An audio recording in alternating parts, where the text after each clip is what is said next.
¿Qué tal? Muy buenos días, muchas gracias a ustedes por el contacto. Bueno, la pregunta, ¿qué es lo que pasa? Que la gente no va a votar, se habla de enojo, se habla de disconformidad, indiferencia, desinterés o un poco de todo.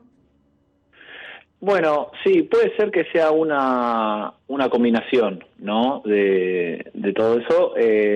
También hay casos o hay particularidades singulares, sobre todo en lo que respecta a la ciudad de Buenos Aires. Pero quisiera empezar por lo general. Ujú. Lo que tenemos por ahora es un número, ¿no? Un número y estadística. Y el número te da una foto de la realidad, te permite construir también una película. Lo que no te da son las causas. Entonces las causas las podemos hipotetizar, pensar e ir a investigar. Lo que sí sabemos es que está votando cada vez menos gente. Nosotros en el Centro de Investigación para la Calidad Democrática construimos una base de datos con más de 900 elecciones desde el 1983 hasta la fecha. Son todas las elecciones nacionales con los datos de participación, voto en blanco, voto nulo, ausentismo, en cada una de las provincias. Son también incluye todas las elecciones provinciales, legislativas, ejecutivas, de convencionales constituyentes, y eso te da una película bien completa y profunda sobre las tendencias. ¿Qué tendencias detectamos? Que cada década cae entre 5 y 10 puntos porcentuales la participación electoral.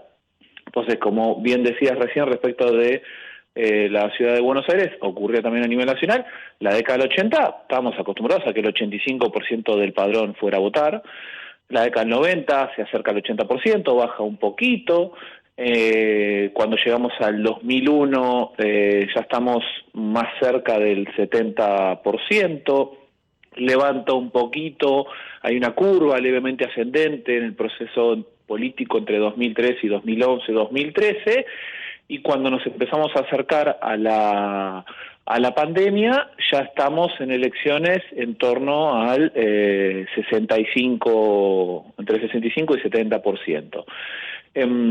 ¿Y qué tenemos después de la pandemia? Bueno, tal vez sea el número de acá en adelante, nos tengamos que acostumbrar al 60-65% de participación electoral. Es como que con cada 2 años, cada década se va desgranando un poco, ¿no? La torta de la participación electoral. La nota de color sí aparece con que la ciudad de Buenos Aires, junto con Chaco y Santa Fe, por ejemplo, que estuvieron en torno al 50%, rompen con esta tendencia, porque es una caída mucho más fuerte.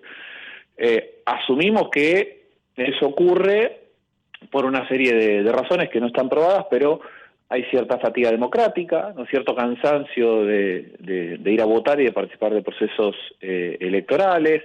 Estamos hablando de elecciones legislativas, que hemos visto que tenemos una diferencia entre 4 y 5 puntos porcentuales entre elecciones ejecutivas y legislativas. Acá hay renovación de cargos legislativos en algunas provincias por la mitad, en medio de la mitad de un mandato ejecutivo. También ocurre que en estas elecciones provinciales todas fueron adelantadas de las elecciones nacionales, separadas, ¿no?, de las que se van a celebrar en octubre. Entonces tiende a haber tal vez poco interés o a veces confusión de qué se está votando. En la Ciudad de Buenos Aires es la primera vez que se votan legisladores separados de legisladores nacionales. Eso no había ocurrido nunca. Entonces hubo algunas comentarios en medios y análisis que planteaban que no se sabía bien qué se estaba votando y para qué, porque no se visibiliza la legislatura local cuando se junta con la elección legislativa nacional. Y bueno, todos esos son elementos que hacen que la ciudadanía no haya concurrido. Después también hay una particularidad de la Ciudad de Buenos Aires respecto a cómo se confecciona el padrón, y ahí sí hay algo particular y singular que pudo haber incidido en este número del 53%. Ujú. Tiene que ver entonces con, más allá de esta caída más significativa en estas elecciones en particular, con un proceso normal, podríamos decir, o habitual en los últimos años aquí en la Argentina.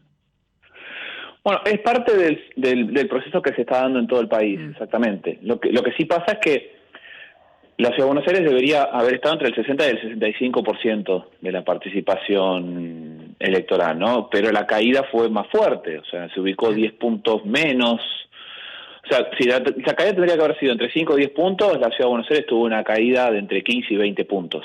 porcentuales, ¿no? Entonces esa caída parece más fuerte y aparece una nota, un dato, pero sigue siendo un caso más bien singular, ¿no? En ciencia política, o quienes hacemos ciencia política hablamos de los outliers, que son los casos singulares, específicos, únicos, que rompen un poco la tendencia. Bueno, la Ciudad de Buenos Aires rompió un poco la tendencia.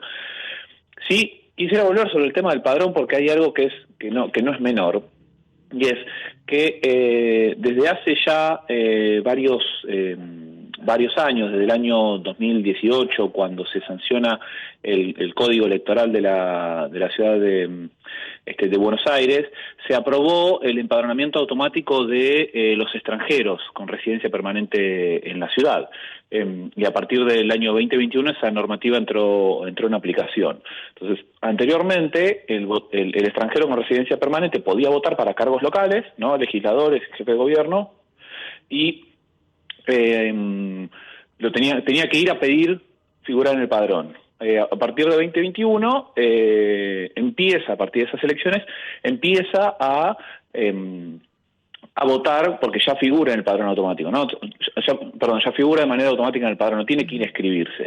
Eso que hizo, volcó para esta elección, por ejemplo, un padrón de unos 500.000 extranjeros residentes, 524.000 si la memoria no me falla. ¿Y qué es lo que está pasando con los votantes extranjeros? Van a votar en mucha menor proporción que los votantes nativos. Entonces, si vos separás, por ejemplo, el padrón de porteños nativos y el padrón de extranjeros, bueno, el 61% del padrón de porteños nativos fue a votar, y eso ubicaría a la ciudad de Buenos Aires en esa tendencia histórica que te estaba comentando, de elecciones entre el 60 y el 65%.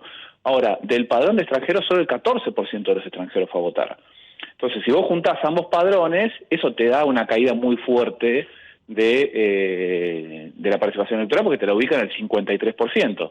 Pero si tomaras solamente los nativos, y no a partir de este cambio normativo una parte de la ciudadanía que está mucho menos involucrada en el proceso político, o sea, estamos hablando del 14% de 520.000 personas, bueno, ahí tendrías una ciudad de Buenos Aires tal vez en valores un poco más acordes a la tendencia histórica. Igualmente, esto no es algo que tenga que separarse. Del padrón forman parte los extranjeros como los nativos, pero bueno, ahí sí hay un dato que es singular propio de la Ciudad de Buenos Aires. Uh-huh. A partir de estos datos o de los resultados de estas elecciones y lo que estamos viendo, ¿se toman después algún tipo de medidas? Por ejemplo, si es el caso de la desinformación de las personas, bueno, ¿qué se vota, la confusión, para, por ejemplo, solucionar estos inconvenientes? O sea, ¿realizan algunos análisis de lo que ha sucedido, posibles causas, para ver cómo modificar esto en unas próximas elecciones, y hablando a nivel nacional también? Bueno, ahí creo que todas estas elecciones que se están celebrando son un llamado de atención para toda la dirigencia política, sobre todo en términos de cómo se están construyendo, elaborando y diseñando las campañas electorales, porque la campaña en la ciudad de Buenos Aires fue una campaña muy intensa en el nivel de polarización política. Hubo escasas propuestas sobre temas concretos y hubo más instalación de candidaturas para confrontar con personas o liderazgos específicos. Y eso tal vez sacó la discusión de lo que realmente ocurre en la Ciudad de Buenos Aires y pasó a concentrarse en las características personales de candidatos y candidatas. Entonces, esto creo que es un llamado de atención para repensar un poco los posicionamientos políticos.